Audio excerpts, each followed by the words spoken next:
নমস্কার বন্ধুরা, আশা করি আপনারা সবাই সুস্থ আছেন, ভালো আছেন। আজকে আমি আপনাদের জন্য একটি রেসিপি অন্যরকম বানাবো।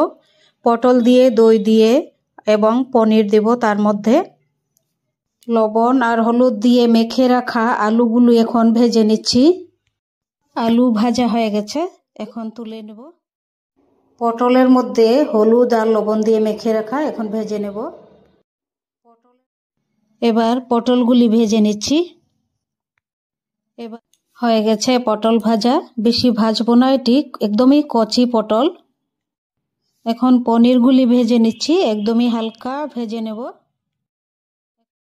পনির ভাজা হয়ে গেছে, একদম হালকা ভাবে ভেজেছি আমি। যদি বেশি ভাজা হয় তাহলে হার্ড হয়ে যাবে, সফট থাকবে না। ফোড়নে দিয়ে দিচ্ছি তেজপাতা আর শুকনো লঙ্কা। এখন আমি ফোড়নে দেব অল্প একটু গোটা গরম মশলা আর অল্প একটু গোটা জিরে। এখন দিয়ে দিচ্ছি 1 চামচ আদা কাঁচা লঙ্কা বাটা। এখন দিয়ে দিচ্ছি একটি টমেটো পেস্ট। এখন দিয়ে দিচ্ছি 1 চামচ হলুদ। এখন দিয়ে দিচ্ছি কাশ্মীরি লাল লঙ্কা পাউডার 1 চামচ। দইটা এখন আমি দিয়ে দেব এই মশলার মধ্যে। দিয়ে দিচ্ছি আধা কাপ টক দই।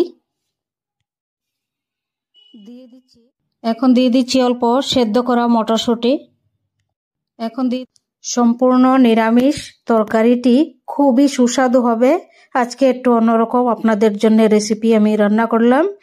আর ফুলকপি, বাঁধাকপি, ওলকপি আর ভালো লাগছে না।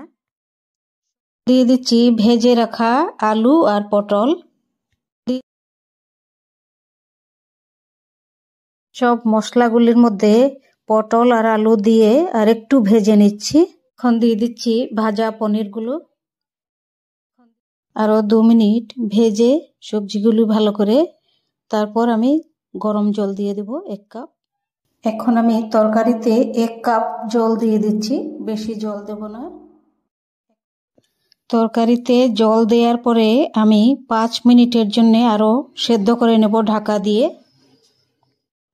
দই সবজির মধ্যে আগে লবণ দিয়ে মাখা ছিল, এর জন্য আমি এখন লাস্টে দিচ্ছি আধা চামচ লবণ দিয়ে দিচ্ছি।